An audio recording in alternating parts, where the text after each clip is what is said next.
Hello, and welcome to the IESA Speech and Debate Impromptu tutorial. This video is for coaches and competitors alike who may be interested in an event like Impromptu, but may be hesitant on how to get started. While this video shows one way to do Impromptu, be aware that it isn't necessarily the blueprint. It's just a way that we train our students to participate in this event.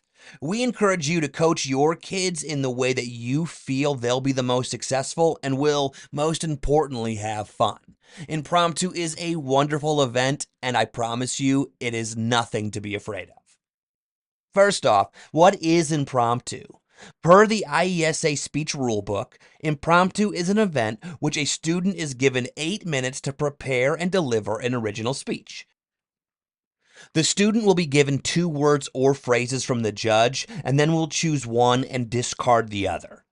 The person will then have 8 minutes to write and present the speech.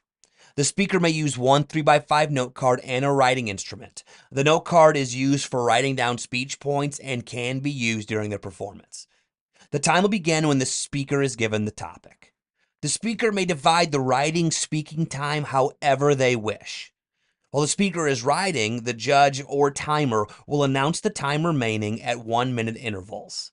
Once the speaker has begun, the timer or judge will signal by means of upraised fingers or time cards of the time remaining, and at the end of the 8 minutes by an upraised hand. The speaker then has a grace period of 30 seconds to end the speech.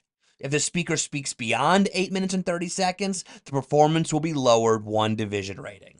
This may sound daunting, but in fact, we found our kids love this event because they don't have to stress about memorization and can create on the fly.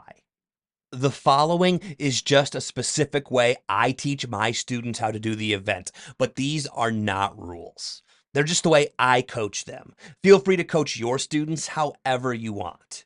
For students this age, I always give them 2 goals. 1, make sure you speak for as long as you prep. It's a great goal for them to not prep for 6 minutes and give a 30-second speech, but prep for 3, speak for 3, and that is a humongous success. And 2, formulate the speech like you're writing an essay. While there isn't anything specific in the rule book about having specific talking points, I have found that it's helpful for students to formulate the speech with a beginning, 3 points, and then a conclusion. The following video is of my student Bryn doing an example of an impromptu. While she started off giving 30-second speeches, over the last couple of years she's grown a ton and has done an incredible job of increasing her speaking time and developing a short speech in a short amount of time. I hope that watching Bryn can give both you and your students confidence as they embark on their impromptu journey.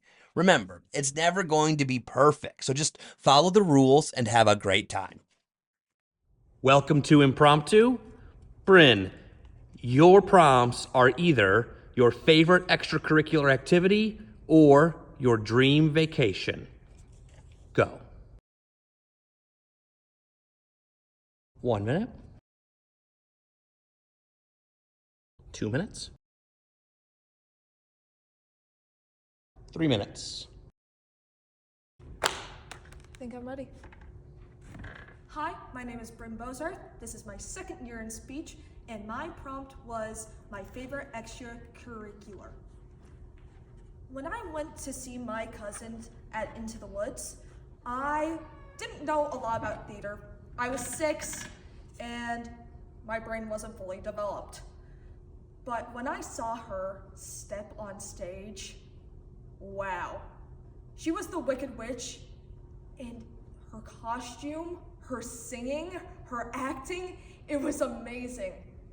It showed me something I've never seen before, a theater performance. Then and there, I decided I wanted to do theater forever. And I'm glad my school offers it for middle school. Some of my favorite things I've gotten out of theater, whether it was at my school or on my free time, was my theater director, the friends I met, and how it made me express myself. So, when you do a show, there's always a director. my school director was my first and favorite. When we first met, I was in first grade, kind of shy, didn't know a lot of people, but when I met him, I just felt this comfort that I've never felt with anybody, any adults even, that I've met. He was a really comforting person, and he helped me through a lot of dark times. He's my coach for speech, and he's really funny. I get to talk a lot to him without feeling like I'm being judged. He's a really nice person, and if I decided I didn't want to do theater, then I wouldn't get to meet him. Speaking of people I've met, let's talk about my friends. My siblings never really talked to me when I was growing up. One of them was an adult. My brother was 2 years older than me, too cool for school. And they did a lot of sports while I was more the nerd of the family. I tried to fit in. I did track, but I never really feel like I fit in with any of those people. I kind of shied away from everybody because of that. But when I went to theater, I could just let everything go. I could goof off, I could make jokes, I could be the person who I am right now. My friends were very similar to me, nerdy, really liked to sing, in a bunch of shows. Meeting those people through theater has been one of the things that helped me through a lot of school. If I never picked theater as an extracurricular, then I couldn't have met so many great people because of that. I'm very grateful for that. Now, you might never have done theater, and I want to tell you right now, you should totally do it.